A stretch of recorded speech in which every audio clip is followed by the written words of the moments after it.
On va aller dans l'Épître aux Galates ce soir, au chapitre 6, et nous allons lire à partir du verset 3. Voilà ce que nous lisons. Galates 6, 3. Si quelqu'un pense être quelque chose, quoi qu'il ne soit rien, il s'abuse lui-même. Que chacun examine ses propres œuvres, et alors il aura sujet de se glorifier pour lui seul et non par rapport à autrui, car chacun portera son fardeau.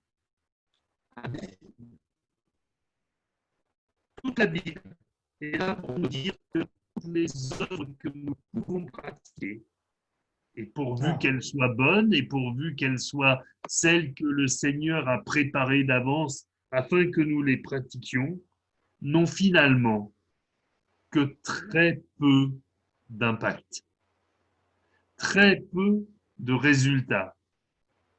Combien de fois avons-nous constaté que nous avons mis en place, ici ou ailleurs, une mission d'évangélisation, distribuer des centaines d'invitations dans les boîtes aux lettres, de la main à la main, pour finalement avoir un résultat assez médiocre, assez médiocre. Tout ce que nous pouvons faire finalement ne vaut que parce que le Seigneur bénit ce que nous avons préparé.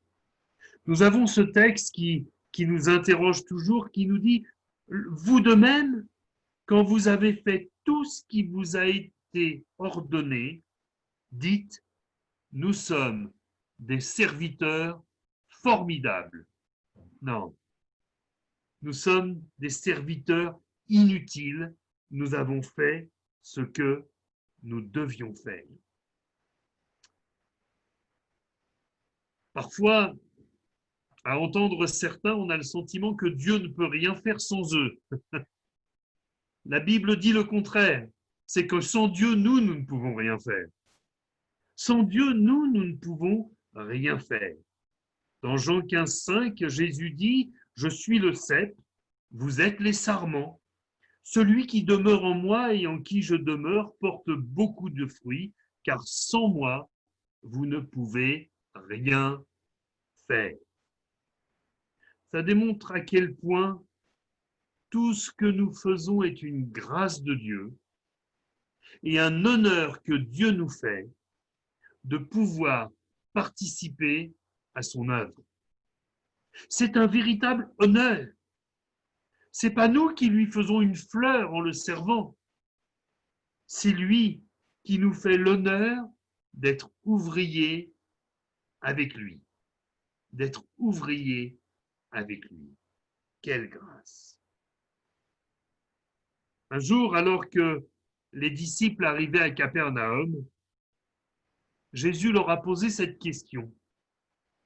De quoi discutiez-vous en chemin? Oh, ils savaient très bien de quoi ils discutaient en chemin. Il leur pose la question, mais là, il y a un grand silence. D'un seul coup, on entend les mouches voler. Il nous est dit qu'ils gardèrent le silence. Pourquoi? Parce que en chemin, ils s'étaient posé la question de qui était le plus grand entre eux. Qui était le plus grand entre eux? À ce jeu de comparaison, c'est une fissure dans une équipe d'hommes et de femmes qui travaillent pour le Seigneur.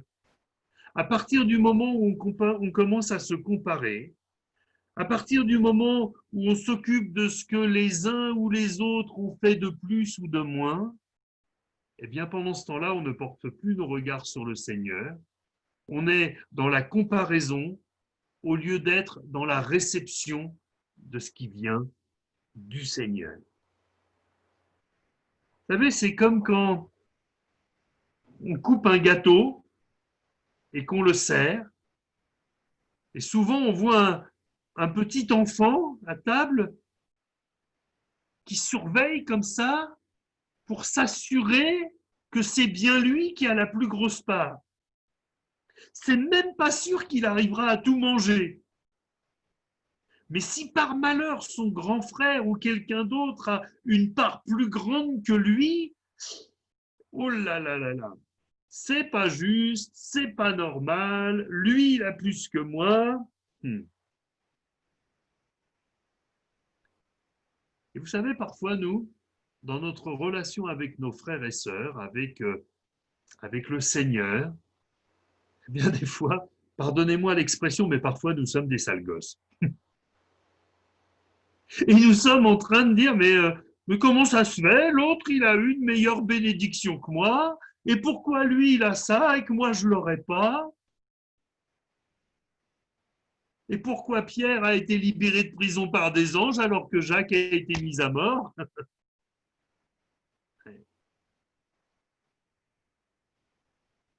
Pierre, vous vous en souvenez, après avoir renié 3 fois Jésus, a eu ce tête-à-tête particulier avec le Seigneur. Pierre, m'aimes-tu? Mais oui, tu sais bien que je t'aime. Oui, mais est-ce que tu m'aimes plus que les autres? Seigneur, tu sais que je t'aime. Oui, mais est-ce que tu m'aimes vraiment? Oui, Seigneur, je t'aime de tout mon cœur. Et voyez-vous, après avoir vécu ça, il est en train de parler avec Jésus et il dit celui-ci. Qu'est-ce qui va lui arriver? Et Jésus répond à Pierre, si je veux qu'il demeure jusqu'à ce que je vienne, que t'importe. Toi, moi. Savez-vous, Pierre,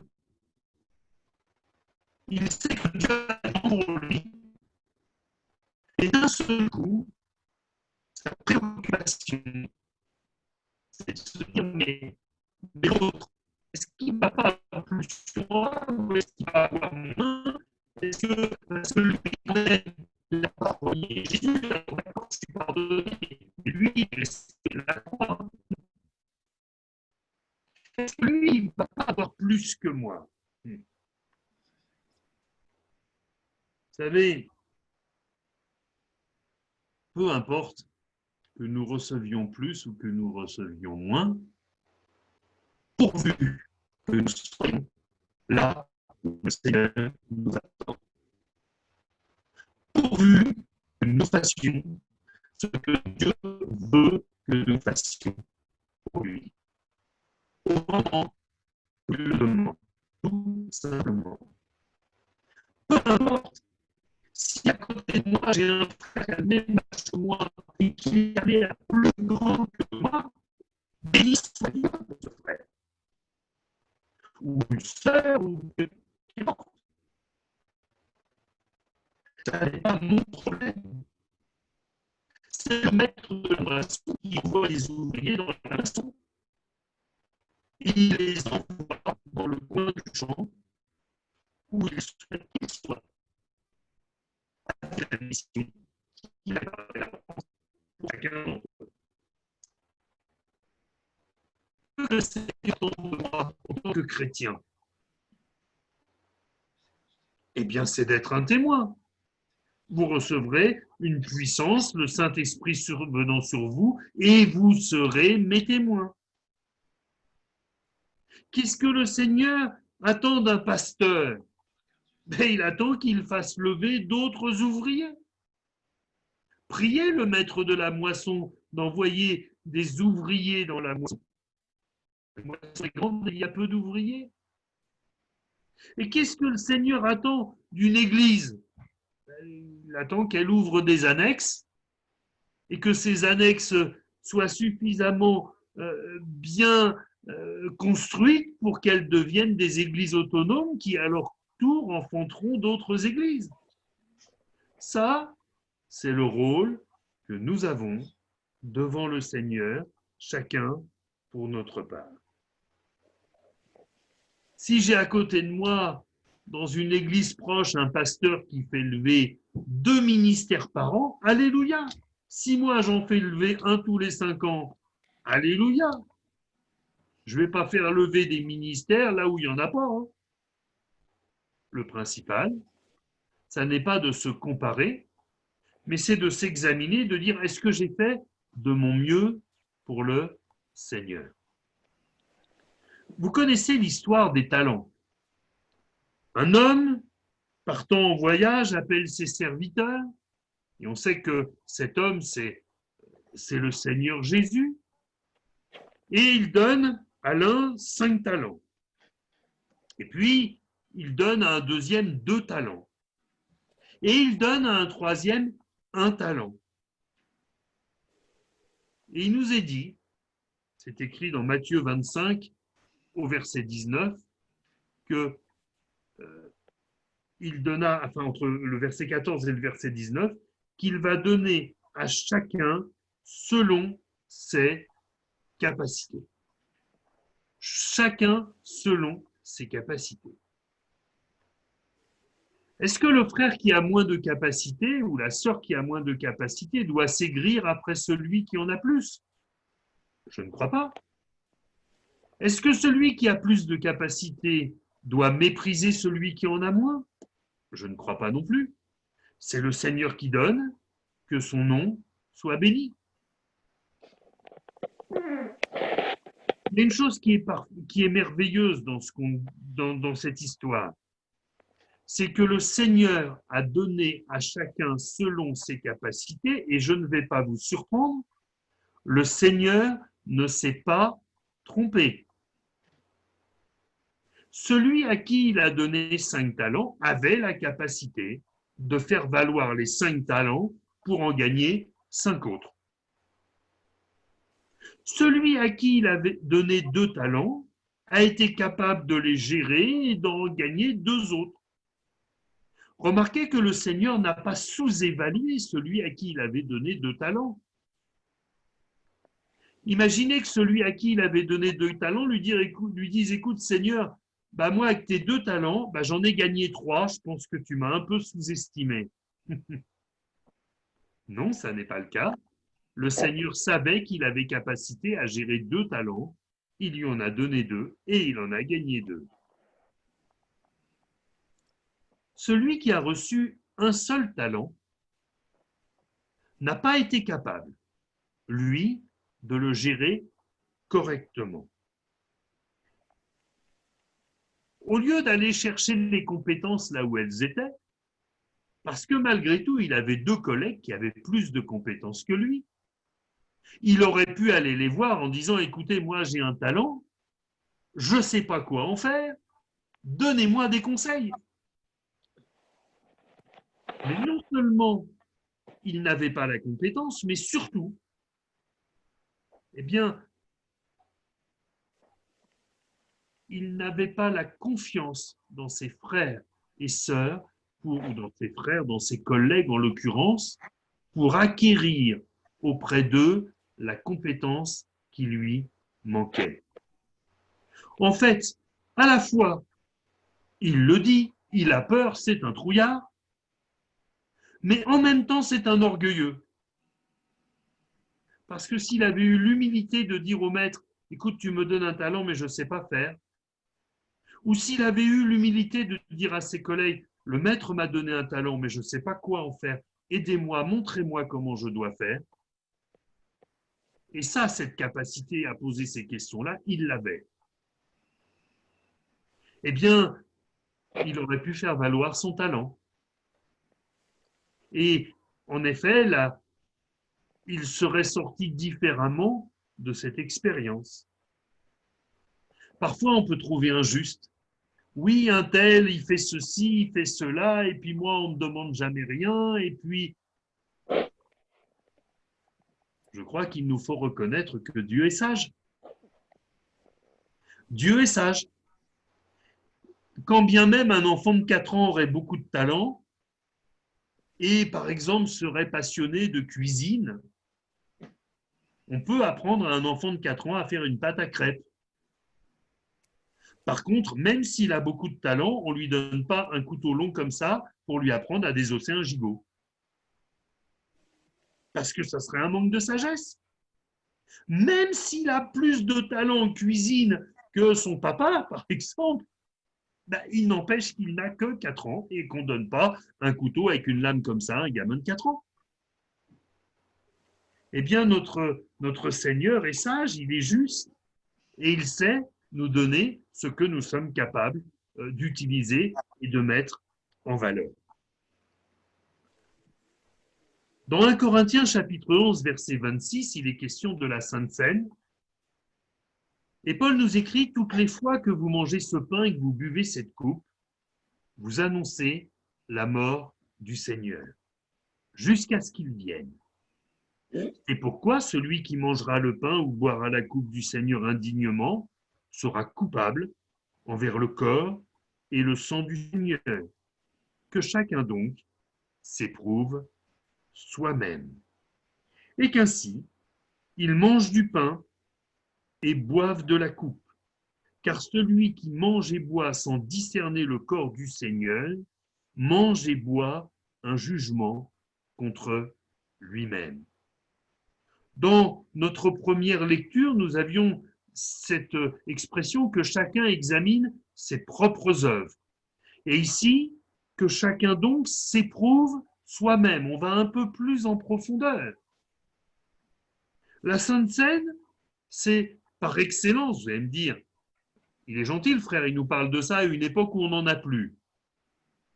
Allez, je vais vous annoncer une bonne nouvelle.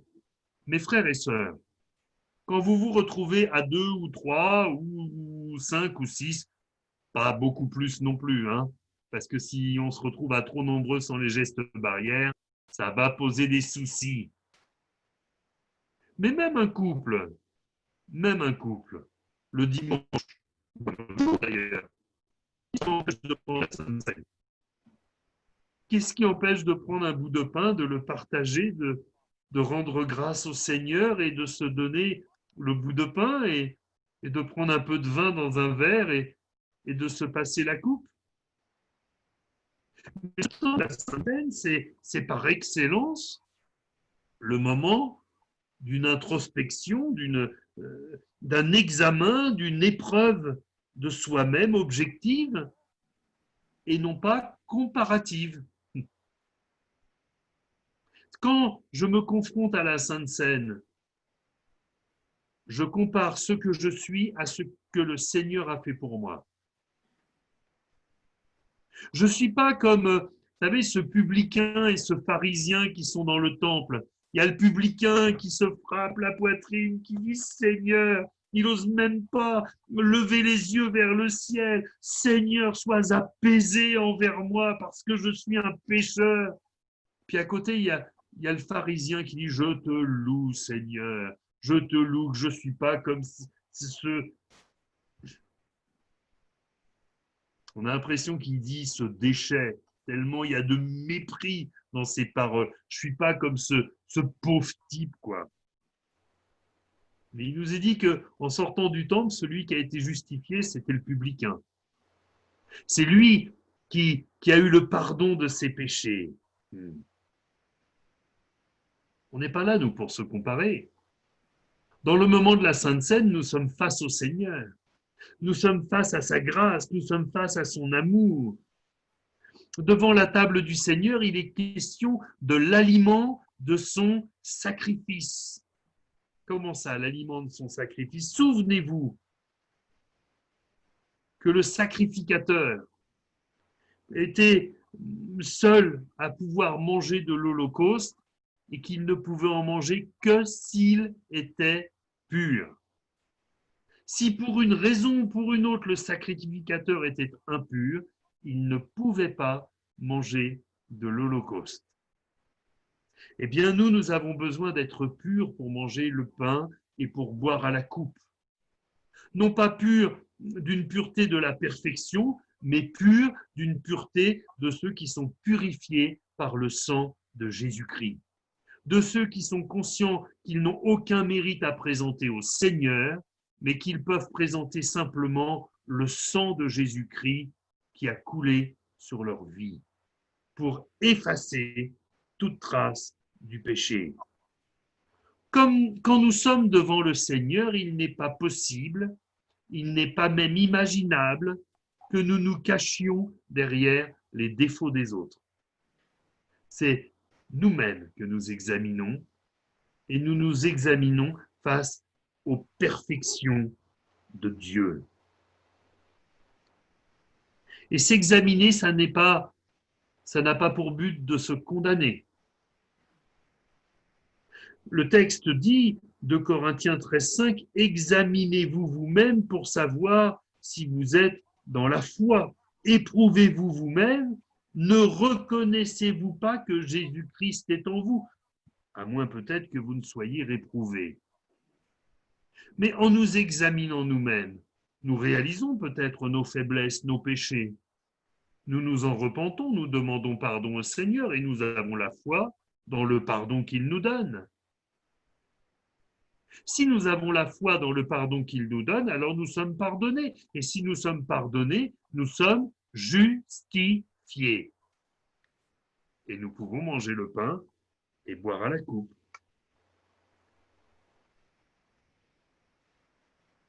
Mes frères et sœurs, si nous laissons dans notre cœur des pensées comme l'église ceci, le pasteur cela, les frères et sœurs n'ont pas le niveau, les jeunes sont trop jeunes, les vieux sont trop vieux, la musique n'est pas assez ceci ou elle est trop cela, les prédications.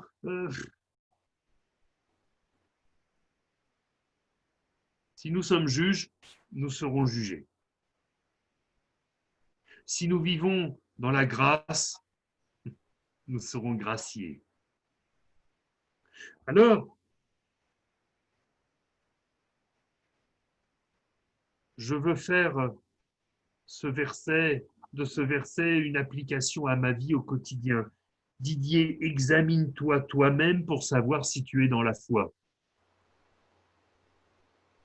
Et parfois, il m'est arrivé de dire à des bien-aimés qui me disaient « écoutez, on voudrait bien vous confier le problème que nous avons, mais on a tellement honte, vous savez, vous allez nous voir différemment après. » Et moi de leur dire « mais mes frères et sœurs, je ne suis pas là pour vous juger. J'ai bien assez à faire avec moi. J'ai bien assez à faire avec mes défauts. J'ai bien assez à faire avec ma chair. Donc, je ne suis pas là pour vous juger. Moi, je suis là pour qu'on prie ensemble, pour qu'on se soutienne les uns les autres. C'est ça, être dans la foi.